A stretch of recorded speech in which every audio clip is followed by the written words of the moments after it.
Se você foi criança ou adolescente no começo dos anos 2000, você sabe que a gente ia no cinema, ou às vezes assistia na sessão da tarde, um certo tipo de filme infantil com uma fórmula que era muito popular. Pegava-se uma celebridade do mundo infantil, tipo a Xuxa, a Eliana e até mesmo o Sandy Júnior, e fazia-se um filme água com açúcar com algum tema maluco. Tipo Xuxa e os Duendes, Eliana e os Golfinhos, Sandy Júnior e um mundo pós-apocalíptico. Esse formato funcionou por vários anos porque, mesmo que o roteiro não fosse uma obra-prima, o chamado Star Power quase sempre garantia uma boa bilheteria. E todos esses filmes, eles eram bem inofensivos. Só que em 2004, nosso querido Renato Aragão lançou mais um de seus vários filmes. Didi quer ser criança.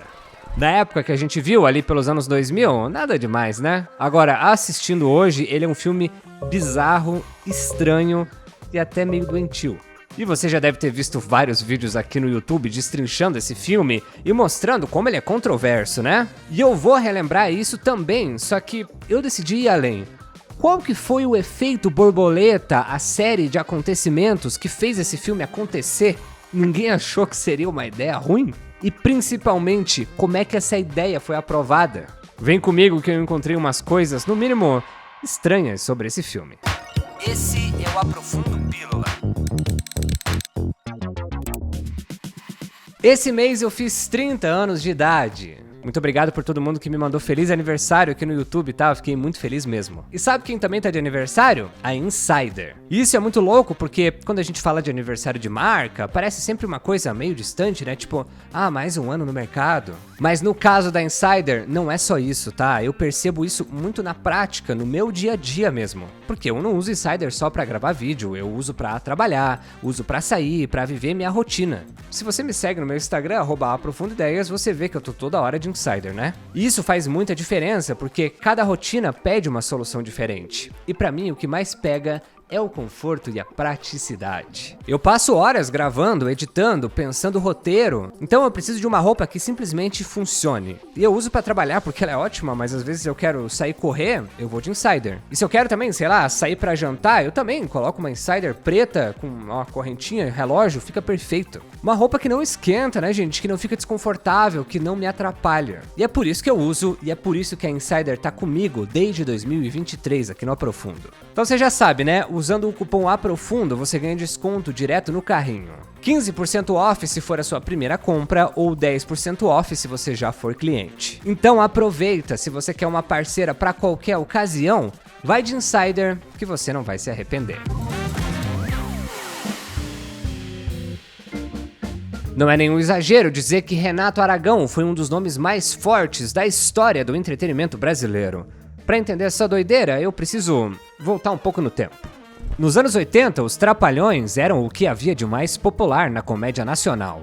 Um sucesso que alcançava tanto adultos quanto crianças e que se traduzia diretamente nas salas de cinema. Esse sucesso acontecia porque cada membro daquele grupo tinha uma função muito clara. O Didi era o protagonista e o motor das histórias, o Dedé equilibrava o caos e servia de escada para os outros personagens, o Mussum trazia um humor mais solto, com boas doses de improviso, e o Zacarias trazia uma inocência e um carisma muito particular. Se você é dessa época, você sabe do que eu tô falando.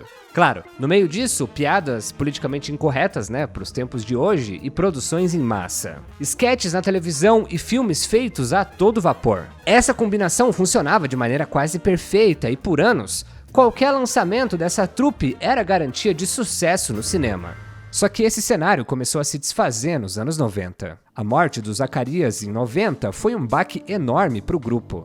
Zacarias estava com 55 anos e trabalhava na Rede Globo desde 1976, ao lado dos companheiros Renato Aragão, Dedé Santana e Mussum. Pouco tempo depois, em 94, o Mussum também veio a falecer. E a partir daquele momento já não tinha mais como sustentar aquela dinâmica. O homem que deu alegria a milhões de crianças deixa o Brasil um pouco mais triste. E se o Brasil ficou triste, eu tenho certeza que o céu ficou muito alegre agora. Através deles, houve um aumento de 70% de doação de órgãos. Muito obrigado, Mussum, meu irmão. O nome Os Trapalhões ainda foi usado por muito tempo, mas o grupo nunca mais foi o mesmo. Porque o que fazia aquele projeto funcionar, que era aquele contraste entre os personagens, tinha acabado. E foi aí que o Renato Aragão se viu diante de um problema que nunca tinha enfrentado antes. O de ter que sustentar sozinho algo que sempre funcionou em grupo. Enquanto tudo isso acontecia na televisão, o cinema brasileiro estava quase sumindo. O presidente Collor faz mudanças profundas na economia. Agora é vencer ou vencer. Em paralelo a tudo isso, o cinema brasileiro também estava passando por uma fase bem complicada. No começo dos anos 90, existia uma empresa chamada Embrafilme. Ela era estatal, ou seja, era o próprio governo que ajudava a financiar, produzir e distribuir filmes brasileiros. Na prática, era ela que mantinha o cinema nacional vivo. Só que aí veio uma decisão que mudou tudo. Durante o governo do Fernando Collor, a Embrafilme foi simplesmente extinta. A ideia era cortar gastos e diminuir a participação do Estado. Na teoria, era uma modernização. Na prática, foi um apagão. As mudanças na economia atingiram até o cinema. E os proprietários das salas de exibição estão tendo que usar de muita criatividade para trazer o público de volta.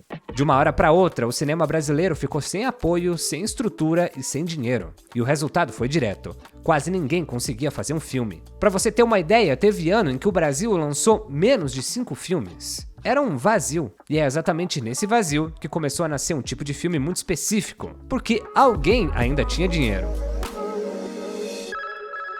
A TV Globo. Diferente de produtoras independentes, a Globo já tinha estrutura, público e caixa. E foi aí que a Globo Filmes ficou fortíssima, como um braço do grupo para investir no cinema. Só que com uma lógica bem simples: se é para fazer filme, tem que dar audiência. E aí entra a estratégia: pegar rostos famosos da TV, colocar em histórias fáceis e mirar direto no público infantil. E durante esse período, a Xuxa foi uma figura central. Filmes como Lua de Cristal iam na contramão da crise e colocavam o cinema nacional em destaque. Além disso, outros nomes da TV também tentaram ocupar esse espaço. O próprio Faustão estrelou um filme nesse modelo, o Inspetor Faustão e o Malandro, que inclusive tem vídeo aqui no canal. Em 95, o cinema brasileiro começa aos poucos a respirar de novo. Depois de anos praticamente parados, surgem novas leis de incentivo, novos investimentos e uma vontade coletiva de fazer o cinema voltar a existir. Esse movimento ficou conhecido como a retomada. E no meio de tudo isso, alguém decide voltar também: o Renato Aragão. Só que agora o cenário era outro. Ele estava sozinho. Em 1997, ele volta a lançar filmes. Mas não era mais aquele tempo em que tudo girava naturalmente ao redor dos Trapalhões. Sem o grupo que sempre dividiu a tela com ele, aquela química mágica simplesmente não existia mais. Não tinha mais uma escada, o contraste, o timing coletivo que fazia tudo funcionar. Então ele precisava encontrar um novo jeito de prender o público. E aqui entra uma nova estratégia: encher os filmes de celebridades. Cantores, apresentadores, gente da TV, nomes que o público já conhecia antes mesmo de sentar na cadeira do cinema. Não importava tanto o personagem ou se de fato essas pessoas sabiam atuar. O importante era reconhecimento imediato. E essa estratégia tinha um nome muito importante por trás: o de Diller Trindade. Diller é um produtor que praticamente criou um modelo industrial de fazer esse tipo de cinema infantil no Brasil. Como eu já te disse, a estratégia de incluir celebridades no elenco era fundamental, mas tinha outros fatores que faziam os filmes explodirem.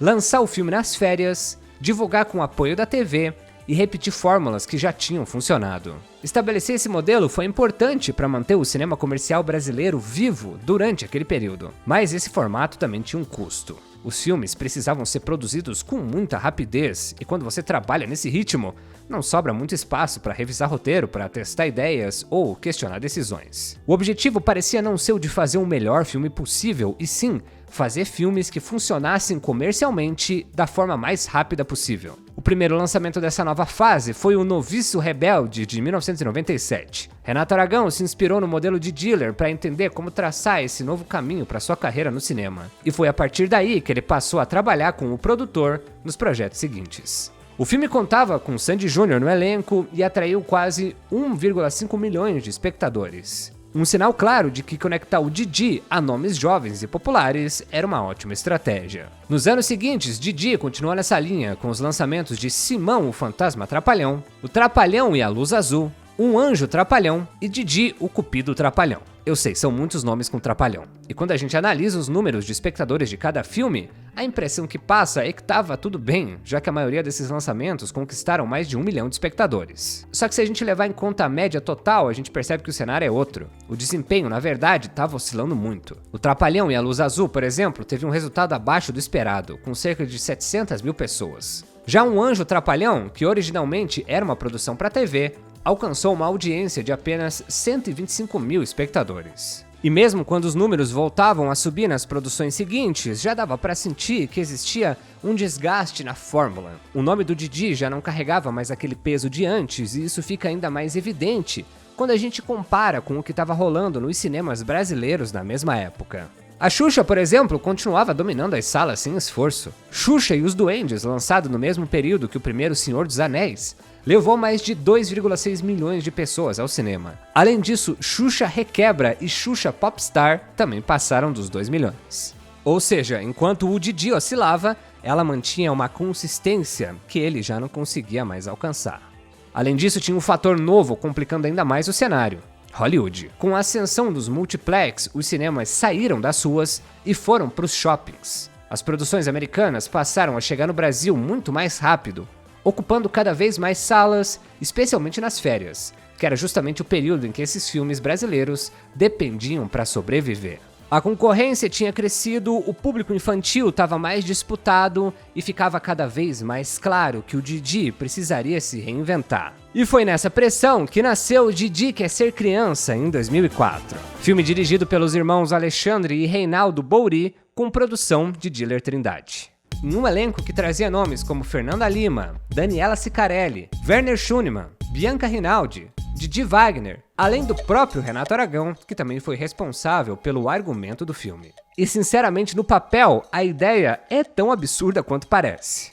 A proposta era fazer um filme na vibe de Quero Ser Grande, com uma mensagem educativa, uma homenagem aos santos Cosme e Damião, e um alerta sobre o consumo de doces artificiais. A receita era simples, uma história com um fundo moral, girando em torno da ideia central de que criança só acredita em criança. Foi esse pensamento que fez os produtores concluírem que, para convencer as crianças, o Didi precisava virar uma delas. Naquela época já dava para sentir que o personagem estava envelhecendo e perdendo a conexão natural com o público infantil. Então, transformá-lo em criança era também uma tentativa de resolver esse problema.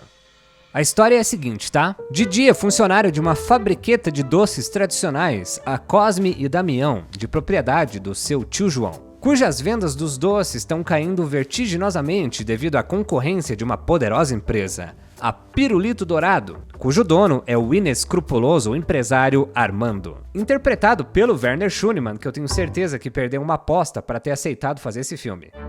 A Pirulito Dourado faz sucesso devido a seus doces extremamente artificiais e suas agressivas campanhas de marketing. O Trapalhão Didi pensa em como poderia voltar a ser criança para entender o que as crianças realmente querem e poder ajudar o patrão.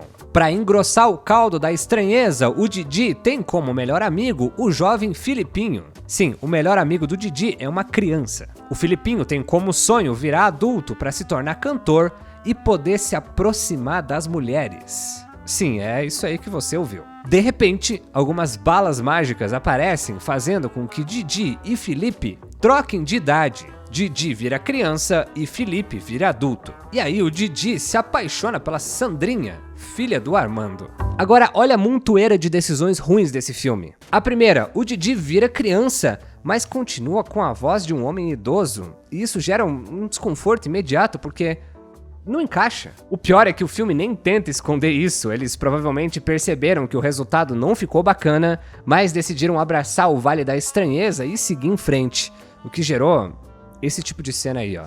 Dá até cãibra. Eu, hein? Tá parecendo minha mãe. É verdade. Vai dizer que você nunca sentiu uma dor de barriga depois que comeu essas balas. De vez em quando. E a tua língua não fica dormente quando tá toda colorida? Fica, mas passa logo. Viu? Tem outro aspecto que reforça essa sensação e que muita gente nunca percebeu. Os próprios Cosme e Damião, mesmo sendo interpretados por atores brasileiros adultos, também são dublados. E detalhe, eles são dublados pelo Guilherme Briggs. O que é que vocês querem? Nós podemos entrar? Tá frio aqui fora.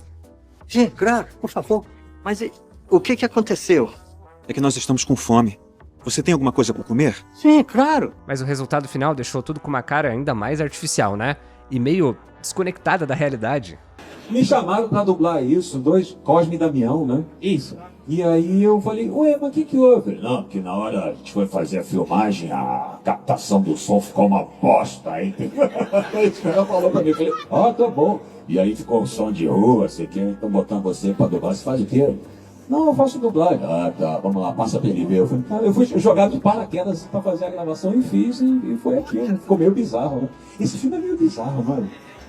O filme todo é meio bizarro. Ele é meio errado, não é? Eu tenho vergonha desse filme. Sério, o Guilherme Briggs dublou até os figurantes. Quero! Mas você tem aula, vai começar. A gente tem que ir agora, Guilherme. Vem, não pode não. Vai pra lá. E até faz sentido ser algo mágico o Didi voltar a ser criança, algo impossível, né? Agora, o Filipinho querer ser adulto, não é só ele esperar crescer, que aí ele vai virar adulto? Tipo, a mágica foi pular 1/4 da vida do menino e ir direto pra fase adulta? Tá vendo como é legal ser adulto? Você pode ter um mulherão desses, né? E é claro que além dessas decisões criativas, ainda tem o ponto mais complicado de toda essa obra, né? O romance. O, entre aspas, romance sempre foi um elemento clássico nos filmes do Didi, só que agora existe uma situação muito problemática. O personagem é um idoso com consciência de idoso, mas está no corpo de uma criança. E mesmo assim ele decide interagir com outra criança dentro dessa lógica mais romântica. Além disso, ele vive olhando para as meninas grandes. Diz que eu sou muito criança para ele. Esse Filipinho é mesmo um cara de sorte. O que você disse? Nada. Passou. O filme não para pra refletir sobre o quão isso é doentio. Ele simplesmente segue nessa trilha e conta com a suspensão de descrença do público. O Filipinho, num corpo de adulto, tenta ficar com a namorada adulta do Didi, que nem sabe que tá prestes a ficar com uma criança de uns 10 anos. E aquela cena do parque em que o Didi quase beija a Sandrinha é uma loucura completa. Ao longo do filme, todas essas interações já soam bastante desconfortáveis, mas aí vem o terceiro ato e a partir daqui tudo ainda fica pior. A Sandrinha encontra a touca do Didi e pergunta se ele conhece o Didizinho. E o Didi finge que não é nem com ele, que não foi ele que quase beijou ela uns dias atrás. Aí ele diz que não conhece o Didizinho. Mas quando a Sandrinha vai embora, ele come mais uma bala e vira criança de novo. Por que, filme? Por que fazer isso com a gente? No desfecho, o Didi volta ao corpo de idoso e o Filipinho continua como adulto. Sim, ele continua como adulto. O problema é que a menina, que era criança durante toda a história, come a bala mágica e também se transforma em adulta. E passa pelo pai dela sem nem falar nada. E os dois terminam o filme juntos, como um casal. Você é a Sandrinha? Obrigado, meus moçãs. O detalhe que torna isso tão problemático é que o próprio filme já tinha nos mostrado durante toda a história que a bala muda o corpo, mas não a consciência. Ou seja, mesmo que ela esteja no corpo da Fernanda Lima adulta, ela continua sendo uma criança por dentro. E o roteiro trata dessa situação como um mero final feliz. Sério, reassistir isso foi doloroso. Na época, alguns críticos perceberam isso com certa rapidez. O Rubens Evald Filho, uma lenda da crítica de cinema, criticou o filme e apontou o desconforto em certas situações, destacando que o final poderia dar uma impressão esquisita e potencialmente criminosa para quem assiste com mais atenção. Já o mestre Érico Borgo, do Omelete, deu 1 estrela pro filme, criticando praticamente todos os aspectos e apontando que o roteiro trata como normal uma situação que claramente não é. Mas aí vem a pergunta mais importante: como é que uma ideia dessas foi aprovada? E o mais curioso é que, quando a gente vai atrás dessa resposta, a impressão que passa é que ela não é um fruto da intenção de ninguém, mas sim da pressa. Um roteiro escrito rápido, gravado rápido, minimizando os custos e maximizando os lucros é o sonho de qualquer produtora de cinema, né? Didi Quer Ser Criança é o exemplo de filme que foi produzido rápido demais, sem nenhum cuidado. Como eu mencionei anteriormente, dentro do modelo proposto pelo Diller, o que mais importava era cumprir o calendário de produção para poder lançar nas férias e manter a presença no cinema. Para se ter uma ideia, essa notícia de abril de 2004 fala sobre os bastidores da gravação do filme. que estava ocorrendo naquela ocasião. Só que o filme estreou no início de julho de 2004. Ou seja, foram cerca de 3 meses entre a filmagem e a entrega do produto final. Trabalhar nesse ritmo impede que a equipe tenha espaço para revisar, questionar ou simplesmente parar para entender se toda aquela narrativa estava fazendo sentido, né? E quando uma equipe trabalha nessa energia, o que acontece é quase inevitável. Ideias que precisariam de mais cuidado passam direto, situações estranhas não são filtradas e ninguém para pensar nas implicações do que está sendo colocado na tela, né?